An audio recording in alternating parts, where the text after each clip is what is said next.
Marxism traditionally has a stand on various issues. A stand on the primacy of class, a stand on the determining nature of the economic base, a stand on ideology, a stand on ideas in general. All ideas are not ideology, but Marxism at least appears to have a theory of all ideas, not just of ideology. Of history as a structured thing. There are various ideas that are present in Marxism. None of them is absolutely wrong. The problem is, if I had thought all of them are wrong, it's very easy to dismiss and write whatever. None of them is absolutely wrong, but I think all of them have a partial truth which has been illegitimately extended into a total truth. So what happens is, in different contexts, one will have to discuss different things. When one talks about ideas and ideology, is it the case that every idea can be attributed to some either class interest or class practice? Attributing ideas to class interest is a dogmatic kind of Marxism. But then within the Marxist tradition, there are broader interpretations in which you don't say class interest but class practice. That is the practice of a certain class gives us certain ideas, which may or may not correspond with any predetermined interest of the class, but it is born from the practice of that class. But even in that broad sense, is it the case that every idea can be explained as being derived from a certain class practice? Secondly, what is the structure of ideas? Ideas have a particular content and certain general values in terms of which particular contents are expressed. Now, these general values are always stated universally. Whether they are meant universally or not can be a matter of debate and discussion, but they are always stated universally. And that has the consequence that a particular idea stated in terms of general universal values gets expanded beyond its particular context. Often it even goes to the opposite, like you have rule of law, which we talk about in civil liberty. Even assuming that it came up as a general universal value in terms of which the particular interests of the bourgeoisie were expressed in the 17th century, 16th century. Later, the fact that it is expressed as a universal value has entailed its expansion to a wider framework in which it is not necessarily congruent with capitalist interests, not 100% congruent. So, what I'm trying to say is that each of these elements of Marxism gets questioned in a different context. When one talks about ideology, there are certain contexts in which one has to ideas and ideology, their class basis, their basic class interest or class practice. In certain contexts, one will have to bring it up. Similarly, if you are talking about the primacy of class, now in India we see that in terms of actual politics or actual social struggles, class is not really appearing to be primary. Now that can be rationalized in 100 ways. You may say that the stunted nature of capitalist development has resulted in a situation where class formation is not very sharp or strong, and therefore pre-class formations are dominated. So that is one explanation. The other explanation could be that class came up as a primary form of social grouping only in European history. It is nowhere else in the world, neither ancient nor medieval nor modern, you find class as the primary unit in actual social and political struggles.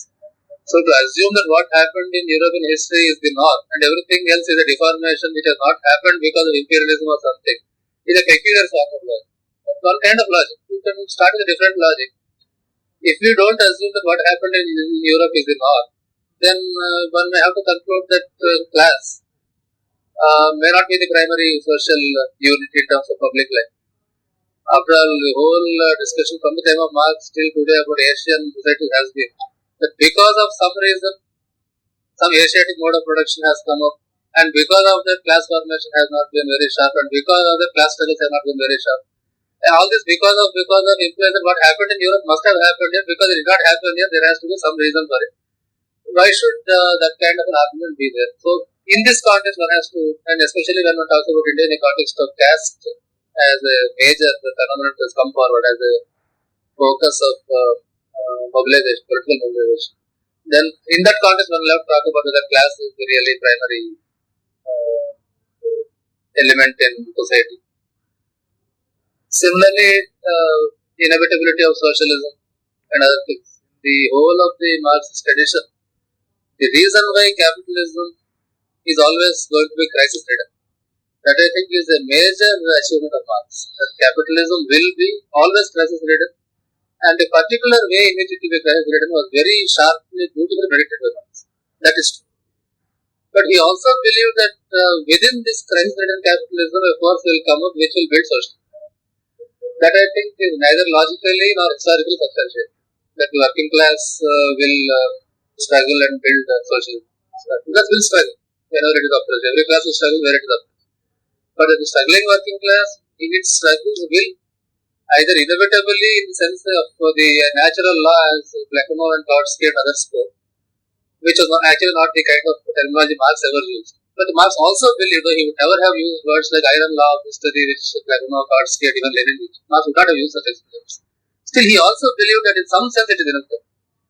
Not in the sense of the iron law of history, which is subsequent Marxist spoke, but in some sense he also believed it is the natural culmination, the normal culmination that one would expect from the working class struggle is socialism. I think is unsubstantiated in any sense. And here one will have to ask this question, which Marx never asks: why would human beings want socialism? Why would human beings want socialism so strongly that they will resist everything else and build socialism? Human beings, you can discover they want socialism. You also find that they want power. They oppress other people to establish power over them. The same person also wants socialism. What human beings want is a very complex. Why, under given historical social conditions, human beings will predominantly want socialism, or a predominant class of society will predominantly want socialism and build it, is I think a complete unanswered question. And to answer this question, you need a concept of a human being other than a class being. In the Marxist tradition, there are two kinds of interpretations. One is the so-called materialist interpretation, the other is what's called the humanist interpretation. The materialist interpretation, I think, basically can be attributed to Engels, Plekhanov, Kautsky, Lenin. That's a tradition. Although they try to give it a very elaborate form. The humanist interpretation also, both of them have roots in Marx. In Marx, you can quote the origin of thought. The humanist interpretation was picked up by Gramsci, is a very major humanist interpreter of Marx, and it goes on. Lots of people are there. But even in the humanist, the materialist interpretation says that the economy, production process and production relations, this is the basis of society, and the contradictions within this that will determine the course of history. The humanist interpretation says human practice. But of human practice, productive practice is the most important factor. That way it gets linked to the materialist interpretation. But human practice is given primacy. But even here, human practice is taken to be class practice. Even in the humanist interpretation, where human being is given a place, human practice, which is supposed to be the fulcrum of history, is defined to be class practice. And human being is defined to be socially a person who produces intelligently, creatively, with a prior picture in mind, not a mechanical producer, but still a producer. An intelligent, creative producer of material life. That is the essence of human. It's not the essence, human essence. That's not what Marx would say. But it is that aspect of man which is central to history, to the historical evolution. Is that sufficient? The moment you start questioning the primacy of class, then where is class? Where does it become primary? It becomes primary within the historical interpretation. Where is the historical interpretation? The materialist interpretation doesn't have any room for a human being except as a product of material growth. The humanist interpretation gives human practice the central position, but human practice is class practice, productive practice. Now, is a human being sufficiently defined as a creative, intelligent producer of material? That is to say, is the material physical potential of a human being, physical including intellectual, and including intellectual and physical, not just brute force. Physical, intellectual, productivity, potential of human being, is it a sufficient potential to take note of? Because this human being is supposed to want socialism. He is supposed to want a society where justice is there. Justice is not wanted only by the intellect. It's a moral idea. It is linked to the behavioral potential of human being. Because to want justice, to realize justice, is to behave justly. You have to behave justly. But to assume that human beings will want to consciously behave justly rather than unjustly, predominantly justice where a just society becomes possible. There is a question of human behavior. What are the motivating forces? What is the structure of the human character, structure of the human personality? These are very difficult questions which have no place whatsoever even in the humanist interpretation of Marxist theory. So when one comes this way, one has to take what I'm trying to say is that if I am raising different issues in different contexts, each of the gaps in Marxist theory is adequately raised only in different contexts. And only when one raises it in a context, the thing can be made clear. Only then one can have a revision of the whole theory. That is only one reason. The other reason I have got it. If I am put in jail for 6 months, I will write what I want to write, but nobody wants to put me in jail. I'll take my time and write. I'll definitely write. I have gradually formulated and I am also rereading all that I read more than a decade ago. For the last 8 to 9 years, I have stopped reading assuming I have understood all the weakness of Marxism, understood that it is not a weakness, the answer to everything I know. And now, because to my mind everything is open, and I am rereading all that I read, and I am discovering many things which I had thought are not to be discovered 10 years ago. That discovery is going on in their lives. A relatively very good understanding of capitalism as a form of society, at least as a form of economy, and certain aspects of capitalist ideology, like fetishism and so on. It is good. In general, so much which has come from Marxism has become part of common sense today that we don't really realize that it has come from Marxism. But ultimately, I think any theory, its real victory is when it becomes part of common sense, and what cannot become part of common sense gets discarded. In that sense, today, for instance, whenever we see anything unjust, automatically we see the structural roots of the injustice. This is something we have learned from Marxism. Now it has become part of common sense. Lots of people who don't believe in Marxism also automatically do this when they find something unjust.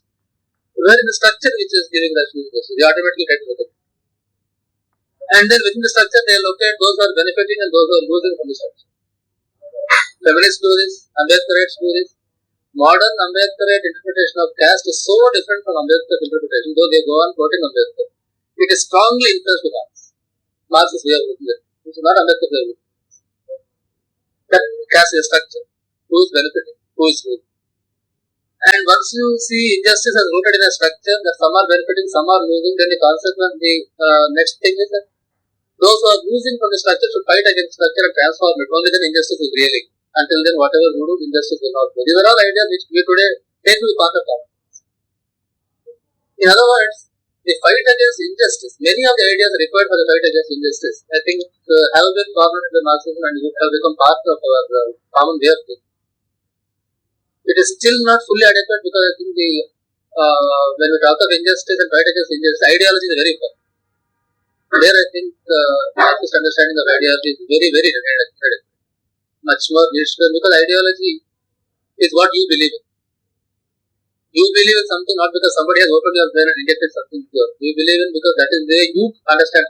Now, why is it that oppressed people themselves understand society in such a way that they internalize the ideas of which are convenient for the oppressive system? It is a very difficult question for us. The only one line answer which Marx gives in German ideology is that the ruling class controls the instruments of intellectual production as well as material production. It is one very small aspect that is not sufficient, and subsequently many ideas have been put forward by Althusser, Gramsci and so on. None of them give a complete answer. Because to give a complete answer, the nature of formation of ideas, and ideas are never born in your brain, they are part of your personality. What you believe is part of your personality, not merely your intellect, not merely a function of your intellect. And when what you believe is part of your, I would say that it determines your personality. It's part of your ideas are linked to your personality. Then you have to take into consideration the formation of personality. Erich Fromm was the only Marxist or semi-Marxist person who tried to understand the formation of personality, ideas as a link to the thing, ideology as a link, and why, given his understanding of Freudian theory of formation of personality, oppressive ideologies are there. Erich Fromm went quite far. But I don't think even his ideas are adequate. Because the optimist in him overcome the scientist in him after all. But still Erich Fromm has gone far, very far. So what I'm trying to say is that if we say that Marxism is sufficient for fighting injustice but not sufficient for building a just society. That itself is its oversimplification, because Marxism gives us a lot of ideas for fighting injustice. But there is one great lacuna that is in the understanding of ideas. Precisely because Marxism has no notion of human being as a total. It has a notion of human being only as an intelligent, creative producer. That is not sufficient for understanding the notion of idea. By merely saying that the ruling classes produce ideas and integrate into our mind, why can't we produce something integrated into the minds of the ruling class? It doesn't seem to happen. The reverse seems to happen. So some things are there. It's not very easy to. I was able to identify a few things, but I think it was very comprehensive to understand. So, with these deficiencies, nevertheless, Marxism is a very useful, and I think the positive ideas which come from Marxism, as far as the fight against injustice goes, they will stay. They are no part of the political understanding of the human rights, which nobody cannot deny. On the other hand, the reconstruction of society on a just basis, there I think Marxism has practically nothing to offer. Because the only thing Marxism has to offer is to locate a class in society which will build just society. And then Marx consciously says, I won't say anything about how it is going to be. Though he doesn't have a blueprint, but he has many ideas about what kind of society that just society is. I think the crucial characteristic is where the full development of each will be a precondition for the full development of all. That one sentence contains so many contradictions, so many problems, that the full development of each person will be a precondition for the full development of it. Which is very remarkable in the sense that it does not set individual against society, as many Marxists, many communists, many Marxists, in the name of Marx, set the individual against society. As society is important, individual must be subordinate. That is rubbish as far as Marx. For him, any subordination of individual to society was as bad as subordination of society to individual. A fully developed individuals making up a fully developed society. Fully developed in the complete individualistic sense. Each individual fully developed in the complete individualistic sense, which would shock many communists who consider so. But such individuals making up a fully developed society. Fully developed in the sense that the society will never oppress one section for another. We use the full human civilizational possibility potential to everybody. If this is your definition of communism, I believe that is the, among all the various definitions he gave at various times, this is the most useful and as a goal, most useful. Between this and the idea that there is I will only identify a class of society which in the course of its own struggle without necessarily aiming to liberate everybody in a selfless manner. But in the course of its own struggle will build that society. Between these two there is a huge gap, which neither Marx nor any Marxist has built. So I think as far as the reconstruction of society on a just basis is concerned, there is very little that Marxism can offer. Though the just society as defined by Marx, I think is a very fine idea. I think in its absolute form it is a utopia. It will never get. I think there will always remain conflict between full development of individuals and full development of society. But we can bridge it, we can reduce it, we can lessen the contradictions to a large extent. That's what has to happen.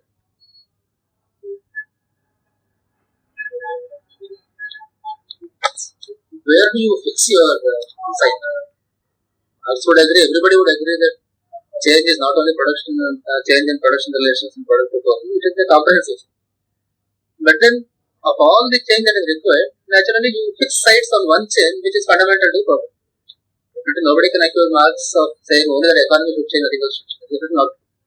But he deduced from history that change in the mode of production will be the fulcrum around which total change is made. My own point is, the human beings are such that, once again I am introducing the concept of a human being, which in this sense is absent in us. Human beings are such that you put them in hell, they will fight for paradise. You put them in paradise, they will make a hell. Which is not meant as a cyclical argument. That they will build paradise, make hell of it, then build paradise, make hell of it. Some things remain. At each phase, something will. What remains?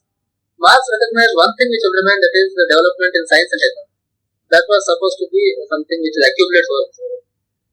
If that alone is seen to accumulate over history, I don't think we will understand how a just society can be. But in this continuous struggle to build paradise and then this continuous capacity to destroy paradise, what remains are certain values and certain institutional norms of human life, certain institutions themselves which incorporate these. At each stage, certain things remain. They remain, does not mean they automatically remain. They can remain. Sometimes they do remain. And if we consciously ensure that they remain at each cycle, that consciously whatever is the values and institutional norms and the institutions built around these norms which have been created, which could facilitate, they may not be ideal right now, they could facilitate the building of a just society. If they are conserved as much as we conserve science and technology when we move from one phase to another. Even Marxism has a peculiar thing that everything that survives from one phase to another next phase of history is regarded as a leftover, except the technology is assumed to naturally, correctly, positively accumulate. Everything else is not seen as accumulation, it is a leftover. And then Marxist theory has to wonder why it is left.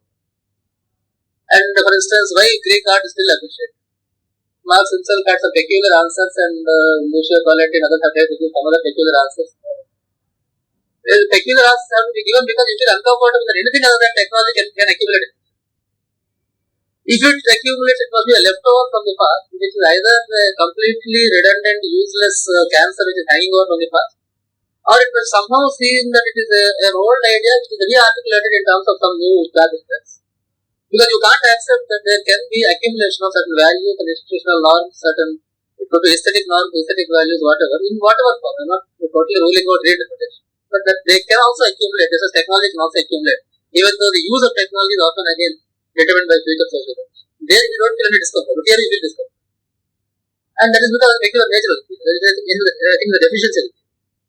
And therefore, we'll have to fix our sights on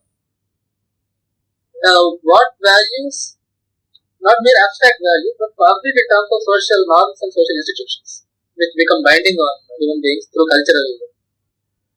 To what extent this can prevent human beings from making hell of paradise? The desire to make paradise of hell is, it's part of human beings because in hell you are deprived. And when human beings are deprived of it, they will struggle. There is no doubt about it. But when once you give them some kind of, once they achieve some kind of an ideal or good relation, then they struggle one against the other to dominate.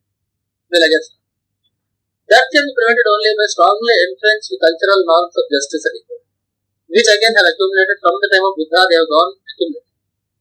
And what the disservice that Marxism has done is by delegitimizing all this, attributed to some class interest in the past, and they say therefore it is only that class interest and nothing else.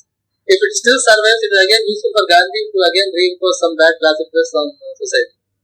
This delegitimization of positive values that have accumulated from the past is one of the disservices that Marxism has done to history. It has to be converted into positive values. And that accumulation of not merely abstract values, not abstract values. Values are always get incorporated in society. Sometimes they are reinterpreted negatively. The value of sacrifice, for instance, is interpreted very negatively for women. One has to be very cautious about that. How positive value can be interpreted, institutionalized very negatively. Women have suffered it continuously. So the positive incorporation of values, only the positive interpretation of values has to be there. It has to be continuously done so that a buffer gets built in social culture and therefore derivatively in human personalities against the tendency to reduce every paradise to hell.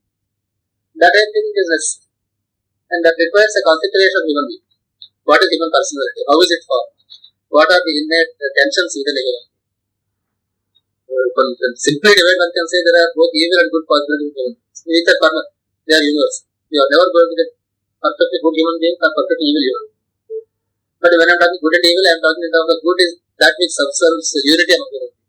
Evil is that which divides human beings. I am talking only in terms of socialism. In that sense, I am talking good and evil. So both good in the sense of that which unites people and evil in the sense of that which divides people. Both are potentially possible for human beings. Now, how is this potential worked into a certain personality type or character type of society? This psychoanalysis alone has done this. And that's why a lot has to be learned from psychoanalysis. So all these have to be put together to not to generate one more absolute truth, but to give some idea of how it should work. Who will monitor all this process? There I think we cannot specify any class or any caste or any one pre-assigned liberator. I don't think there is any. Well, you see, if it could be Communist Party, if it can get over its ideological, theoretical drawbacks, it could be some other party. I am not very interested in which party. I am not trying to say that it's a human task which only human beings do. There cannot be pre-assignment of this task to any one class or task or any section in society. Ultimately, which human beings choose to do this is partly a matter of what kind of human beings are formed by social influences, but partly also a matter because our human beings have willpower. Partly a matter of how much we are prepared to overcome our limitations and take up this task. So that is concerned, there has never been any vulgarity in Marxism. He never said that only those who are born in the working class will do. His point, I think, was that the experience or life conditions of working class will generate the force necessary for that. Many workers will participate, and others who are not part of the class may also participate. But even in that sense, I don't think one can assign this to any class. This role to any class. It's a human task which human beings have to do.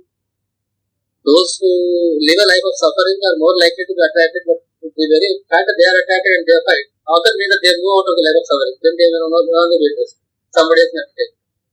At some point, even if you have a society like the United States where maybe there is nobody who, in terms of physical suffering, needs socialism, a large number of people may believe that in terms of the kind of emotional, cultural, and life which is provided by capitalism, it's a disgusting system and we want a better life.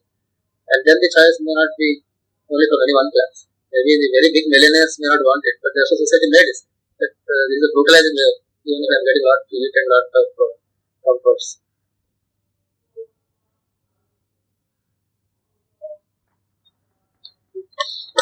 Option. We have to take the present form. But whatever the argument given, whatever the excuse given, today the situation is that one cannot call it a people's movement, though it is a political movement for the benefit of the poor. There is no denying it. It still works 85 to 90% for the benefit of the poor, to protect them from arbitrary actions of the government and operation of the landlords, to give them economic benefits and so on.